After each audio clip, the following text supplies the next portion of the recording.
Welcome to PIMCO Pod. In this episode, we discuss the U.S. policy developments for this year and their economic implications.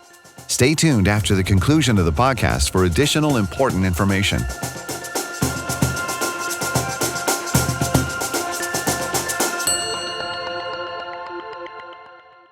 Vegetables versus dessert under Trump 2.0. Assessing the Economic Impact of Policy Decisions by Libby Cantrell and Allison Boxer. After the election, we framed the likely impact of economic policies from Donald Trump's second presidential administration as a mix of vegetables and dessert. Some policies could leave a bitter taste for the economy and markets, such as the vegetables, while others would support growth, the so-called dessert. The net economic impact of the Trump administration's second term will likely depend on the sequencing, scope, and mix of all these policies, with risks to both the upside and downside. Leading with impact and disruption. What we have seen so far, though it is still early days, has been a series of significant policy moves that have created both disruption and uncertainty for economies, governments, businesses, and investors. Markets have reacted strongly to these developments, with, as of this writing, the S&P 500 close to 9% off its highs, while 10-year U.S. Treasury yields have dropped more than 50 BPS since the start of the year. U.S. Treasury Secretary Scott Bessent has acknowledged the potential negative economic effects, calling it detox from the Biden administration. President Trump has also noted there is a period of transition because what we're doing is very big. The more pro-growth policies, the proverbial dessert, are still on the horizon, but in the meantime, many investors are focused on the impactful policies announced to date. Tariffs. While some tariffs have been more bark than bite, such as Colombia avoiding tariffs altogether, and the softened measures on Mexico and Canada, there has been plenty of bite in the first 50 days or so. 20% additional tariffs on all Chinese imports, 25% tariffs on non-USMCA goods from Canada and Mexico, affecting a significant chunk of goods. Additional tariffs on steel and aluminum. We expected Trump 2.0 to lean heavily into a protectionist trade agenda, both as a negotiation tool to extract concessions from trading partners and as a strategy to decrease the U.S. goods trade deficit. However, we view the initial trade policy changes, both the actual policies and the uncertainty that frequent changes have caused, as skewed to more downside risks to growth than our immediate post-election estimates for several reasons. First, the initial focus on Canada and Mexico increases the risk of nonlinear growth effects, given the close trade linkages among the North American economies could drive greater disruption for businesses. Learn more in our 7th February 2025 article, The Tariff Tug-of-War. Second, the surge in trade policy uncertainty has resulted in a similar decline in both consumer and business sentiment. As a result, we've seen investors shift from focusing primarily on the inflationary impact of tariffs to the potential for tariffs to hinder U.S. growth. While much remains unclear about the ultimate longevity and nature of the tariffs, we estimate they could create a possible headwind of 0.5 to 1.0 percentage points annually for growth in 2025 to 2026, with similar upward pressure on prices should the tariffs stick. A big question. Looking ahead, April 2nd could mark an important inflection point, with potential new tariffs on semiconductors, pharmaceuticals, and autos. Department of Government Efficiency, DOGE. President Trump has granted Elon Musk and DOGE the flexibility to pursue a maximalist approach, which has been disruptive, intentionally or not, thus far.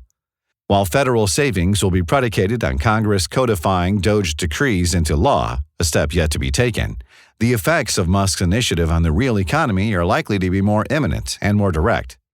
Indeed, last Friday's U.S. payrolls report provided a preview of the impact that DOGE-related layoffs can have on the economy. There was a drop of about 10,000 federal government jobs in February. The Challenger survey suggests that there were more than 60,000 private and public sector job cuts in February, and we see significant risk that the March payroll report is weak as a result. Even if many of the DOGE-driven policies are dialed back by courts or Congress, even a temporary disruption to payments to federal government contractors can cause them to furlough workers or delay hiring. Incidentally, it's possible we're approaching peak DOGE as there is growing political and legal pushback to Musk's efforts. Immigration. While it hasn't necessarily dominated headlines, and given practical limitations of what can be done under current funding levels, Government-led deportations, as well as self-deportation or avoidance of deportation, are all likely to be another headwind to growth. Migration bolstered the U.S. labor market for the past few years, but has slowed since June 2024, when President Joe Biden tightened asylum eligibility. See our 12 February 2025 macro signposts. Already, construction, hospitality, and elder care industries are noting labor shortages. Depending on the fate of other immigration policies, such as temporary protected status for immigrants from specific countries, we could see even more headwinds going forward. As of now, we are penciling in up to a 0.5 percentage point drag on U.S. growth from lower immigration. Broader governing uncertainty. Concerns about how a new administration will handle government funding, the debt ceiling, the boundaries of executive power, foreign policy, etc., are endemic to every new administration. But Trump's maximalist and well-organized approach since his inauguration is prompting a greater sense of policy uncertainty. This could, at least marginally, dampen animal spirits. In turn, however, the Trump administration may have limits on how much market disruption it's willing to tolerate. Still to come, more palatable pro-growth policies. Market participants may be wondering when they will hear more about the kinds of pro-growth policies that drove the initial buoyance in markets post-election. And they may be worried the policies could be too late or too small to compensate for the more challenging policies above. In time, we still expect to see these policy themes come to the foreground. Tax cuts. Republicans are trying to move quickly on setting up the tedious and laborious budget reconciliation process that will allow them to extend the Trump Tax Cuts and Jobs Act, TCJA, with a simple majority in the Senate rather than the 60 votes usually needed, which would require votes from Democrats. Here are key questions for the tax cut bill. For how long will the expiring tax cuts be extended? The House's budget blueprint would extend them for 9 years. The Senate wants to make them permanent. What other tax goodies will be included? No taxes on tips, an increase in the state and local tax, SALT, deduction cap, etc. Unlike simply extending the Trump tax cuts, which is expensive but is not stimulative, additional new tax cuts would provide a fiscal bump. What are the offsets to pay for at least some of the tax cuts? How draconian are they, and how could they affect growth? For example, we believe the proposed $900 billion or so in Medicaid cuts outlined in the House budget framework is a non-starter politically. The expectation is that a tax bill will pass and be signed into law, and likely by summer, in the words of Treasury Secretary Scott Bessent, passage is pass-fail, and failure is not an option. At the same time, there are some uncertainties, particularly around climate provisions, that could exacerbate the aforementioned general sense of policy uncertainty.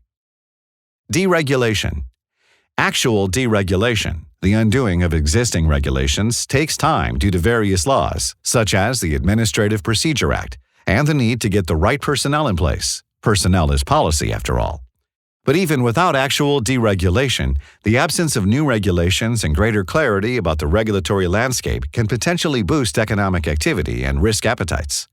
Some of these effects are being felt, although arguably they have been tempered by other uncertainties.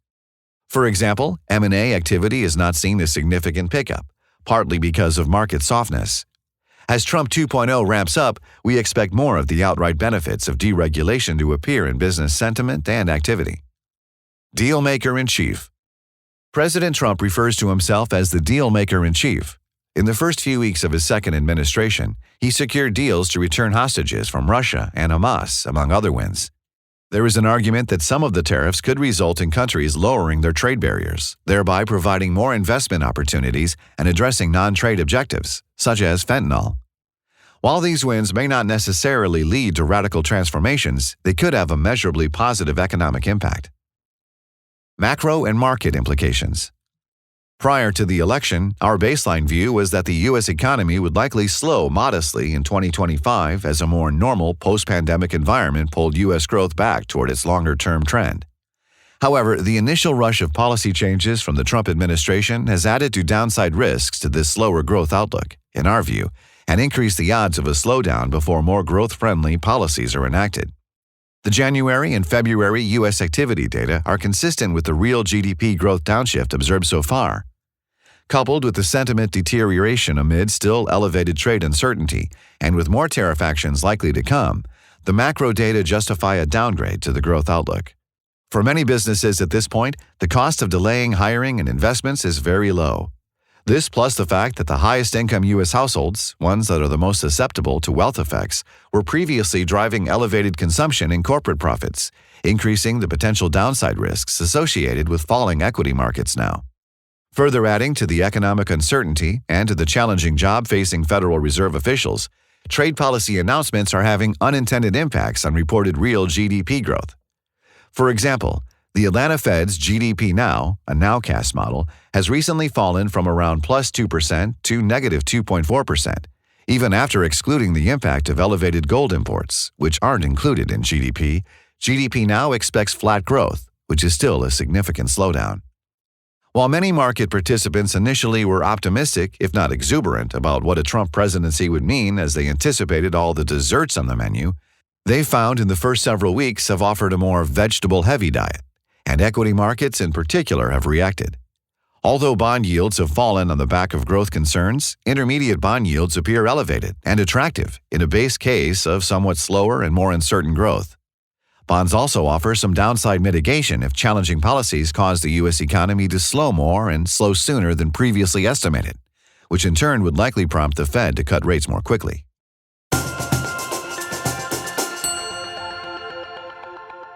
Thank you for listening. That was Vegetables versus Dessert under Trump 2.0, assessing the economic impact of policy decisions.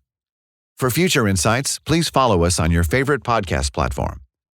Macro Signposts highlights weekly takeaways from the data analysis conducted by our team of economists and other macro experts. For PIMCO's official views on the global economy, please visit PIMCO.com.